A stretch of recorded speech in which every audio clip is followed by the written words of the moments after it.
Think and grow rich ধনী হবার 13টি মূল মন্ত্র। ডিজায়ার ইচ্ছা বা বাসনা, এখান থেকেই সব কিছুর শুরু। এই ইচ্ছা সাদামাটা হলে চলবে না, হতে হবে বার্নিং ডিজায়ার, অর্থাৎ জ্বলন্ত ইচ্ছা। যখন আপনার মনে কোনো কিছু করার বা পাওয়ার ইচ্ছা জন্ম নেয়, তখন মনে রাখবেন সেটা অর্জন করার সামর্থ্য আপনার আছে। কি চান সেটা খুব ভালোভাবে নিশ্চিত করুন এবং সেটা কতটা তীব্রভাবে চান, এবং সেই চাওয়াটাকে ততদিন অবধি একই উদ্যমে জিয়ে রাখুন যতক্ষণ না সেটা আপনি অর্জন করতে পারছেন। ইচ্ছা বা ডিজায়ারকে কাজে লাগিয়ে আপনি কিভাবে ধনী হবেন সেই বিষয়ে লেখক 6টি ধাপের কথা বলেছেন। 1. নিজের মনে ঠিক করুন ধনী হবার জন্য বা আর্থিক স্বাধীনতা লাভের জন্য ঠিক কত টাকা আপনি চান। আমার অনেক টাকা চাই, এরকম ভাবলে হবে না, টাকার অঙ্ক নির্দিষ্ট করুন। 2. ওই পরিমাণ টাকার পরিবর্তে আপনি কি প্রদান করবেন সেটাও নিশ্চিত করুন। 3.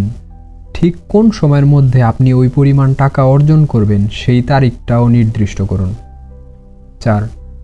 আপনার এই ইচ্ছা পূর্ণ করার জন্য নির্দিষ্ট পরিকল্পনা তৈরি করুন এবং একটুও বিলম্ব না করে সেই পরিকল্পনা মাফিক কাজ করতে শুরু করে দিন। 5. আপনি ঠিক কত টাকা চান, কোন তারিখের মধ্যে চান, সেই পরিমাণ টাকা লাভের জন্য আপনি কি প্রদান করবেন এবং আপনার পরিকল্পনা, এই সব কিছু আপনি পরিষ্কার করে লিখুন। কম্পিউটার বা মোবাইলে নয়, পরিষ্কার সাদা কাগজে নিজের হাতে লিখুন। 6. প্রত্যহ সকালে ঘুম থেকে উঠে এবং রাত্রে শুতে যাবার আগে আপনার এই লেখাটি জোরে জোরে পড়ুন। এর ফলে আপনার অবচেতন মন বিশ্বাস করবে যে আপনি এই পরিমাণ টাকার অধিকারী।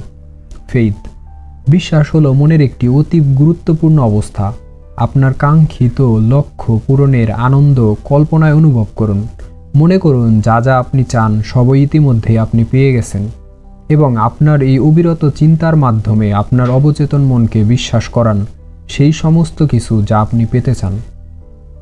অটো সাজেশন বা সেলফ সাজেশন হলো সেই সমস্ত চিন্তা যা আমরা মনের মধ্যে গেঁথে ফেলি। যে কোনো চিন্তা, তা ইতিবাচক হোক বা নেতিবাচক, তা চেতন মনকে অতিক্রম করে অবচেতনে প্রবেশ করে এই অটো সাজেশনের মাধ্যমে। আমরা আমাদের পঞ্চেন্দ্রিয়র মাধ্যমে গ্রহণ করে চেতন মনকে যে সমস্ত চিন্তাকে ধরে রাখি তাই ধীরে ধীরে অবচেতনে প্রবেশ করে, এবং যে কোনো মানুষের সম্পূর্ণ সামর্থ্য আছে নিজের চিন্তাকে নিয়ন্ত্রণ করার। আমরা নিজেরাই ঠিক করতে পারি যে কোন চিন্তাকে আমরা আমাদের অবচেতনে প্রবেশ করতে দেব আর কোন চিন্তাকে দেব না। এর জন্য ক্রমাগত অভ্যাস প্রয়োজন, যা বেশিরভাগ মানুষ করে না।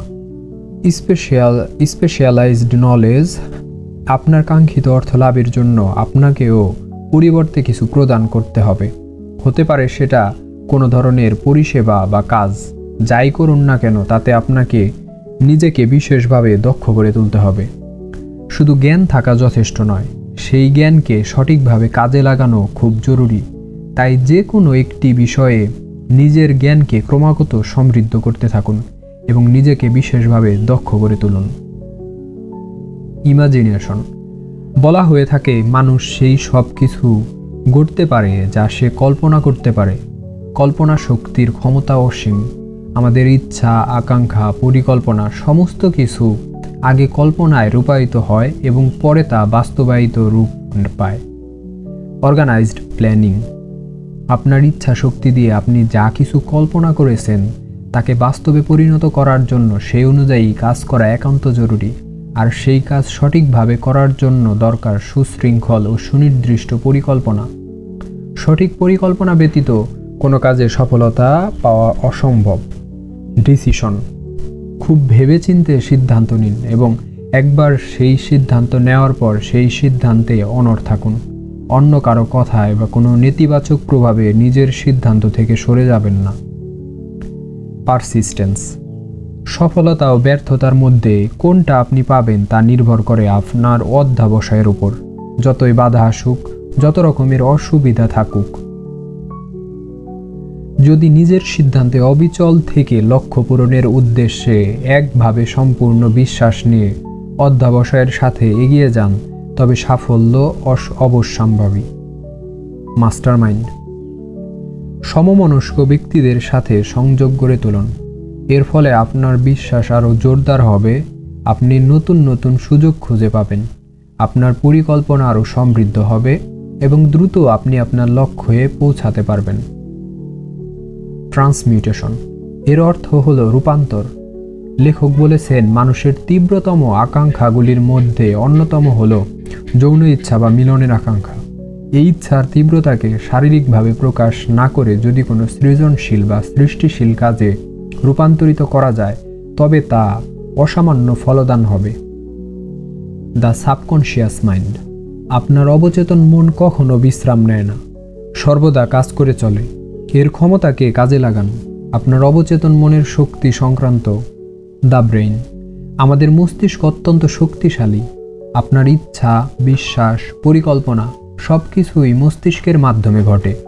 প্রতিটি তরঙ্গের একটি নির্দিষ্ট কম্পাঙ্ক থাকে।